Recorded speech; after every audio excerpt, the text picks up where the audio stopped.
I've recently done my accreditation with the BACP, I didn't really want to then be going down an avenue that felt like a backward step in a sense.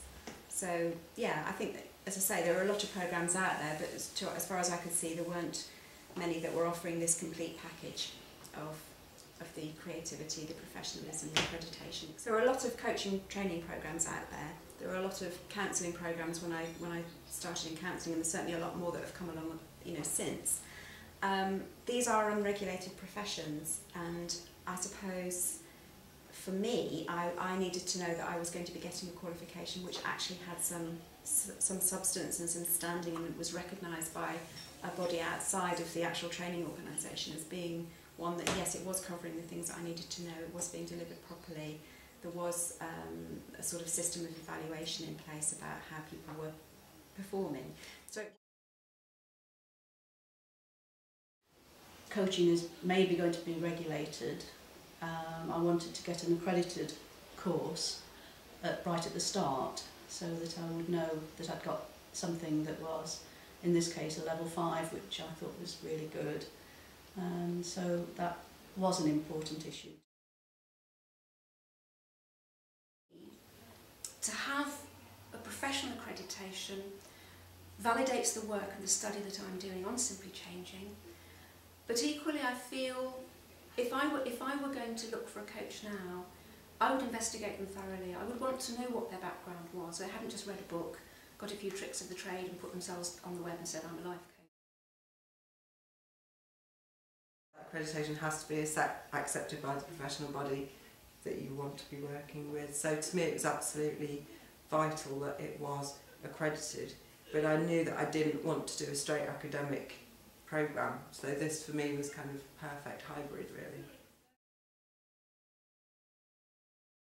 For me it was important because of leaving school. I did my GCSEs, and then I just knew that I wanted to work with horses. I've enjoyed my journey, but I almost, in some respects, never felt that I've always completed something fully. So when it was accredited, I kind of thought, well, it was a bit scary, but I didn't like to think about it too much, because I thought, well, if I can achieve that, then, I can think, gosh, I've achieved that, nobody. If you recall, I met with you a couple of times and wanted to understand more about the course, more about the programme, more about your background and why you'd come to the design of the programme that you had and how you'd gone through that process and subsequently got that validated and accredited. So I was interested in your thought process and your journey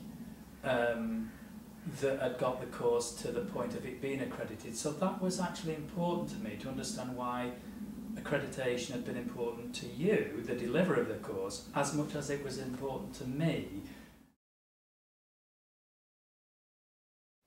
It was a deciding factor,